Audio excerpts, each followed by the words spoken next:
Dans les forêts denses de l'Amérique du Nord, il existe un ours que l'on croise bien plus souvent que l'on ne l'entend. Discret, adaptable, capable de vivre aussi bien au cœur des forêts boréales du Canada que dans les parcs nationaux fréquentés par des millions de visiteurs chaque année, il est à la fois familier et profondément sauvage. Moins connu que l'ours brun, moins spectaculaire que l'ours polaire, l'ours noir possède pourtant un langage sonore d'une richesse que l'on n'imaginerait pas. Ce soir, nous allons l'écouter. Bienvenue sur Safari des sons. L'ours noir, Ursus americanus, est le plus petit des 3 ours présents en Amérique du Nord, et de loin le plus répandu. Malgré son nom, il n'est pas toujours noir. Son pelage peut être brun, cannelle, blond ou même blanc selon les régions et les individus. Il vit principalement dans les forêts, les zones montagneuses et les régions boisées du continent nord-américain.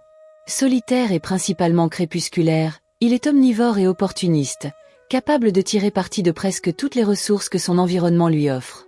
Comme ses cousins ours bruns et ours polaires, l'ours noir n'est pas un animal naturellement vocal. Il préfère le silence, la discrétion, l'effacement. Mais lorsqu'il parle, son répertoire est riche et nuancé. Le son le plus fréquemment entendu de l'ours noir est le wouf, un souffle explosif et bref, produit en expulsant violemment l'air par les narines et la gueule. Ce son d'alarme est la réponse immédiate à toute surprise ou à toute présence jugée menaçante. Contrairement à l'ours brun, qui peut répondre à la menace par une charge, l'ours noir a tendance à fuir. Ce wouf est donc souvent le prélude à une disparition rapide dans les sous-bois.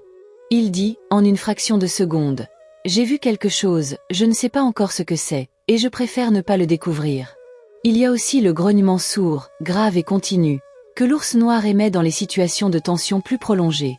Lorsqu'il se sent coincé, lorsqu'un autre ours empiète sur son territoire ou lorsqu'il est contraint de faire face plutôt que de fuir, ce grognement s'installe. Bas, roulant, il peut s'accompagner d'un claquement de mâchoire sec et répété, un signal d'avertissement clair que la situation est en train de basculer.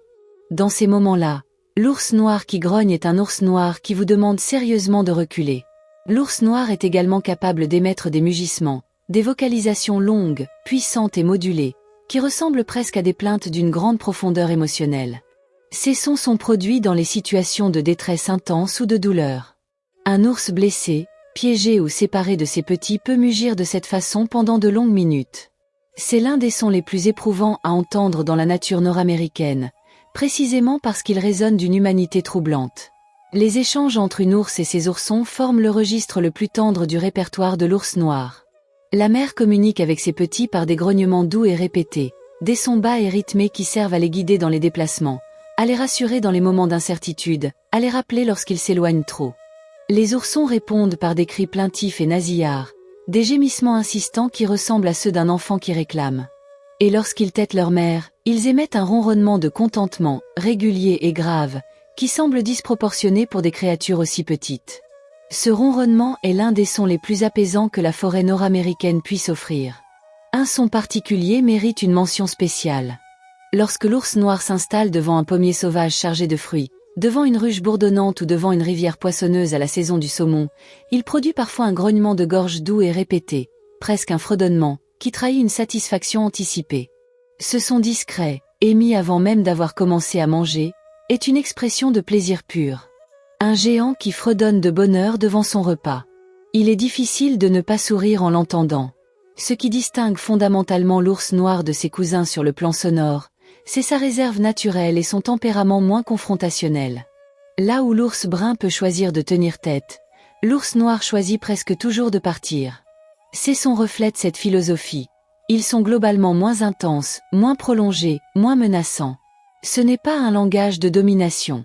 C'est un langage de prudence, d'évaluation permanente, de cohabitation avec un environnement qui inclut de plus en plus souvent l'être humain. Apprendre à reconnaître ces sons, c'est apprendre à partager la forêt avec lui.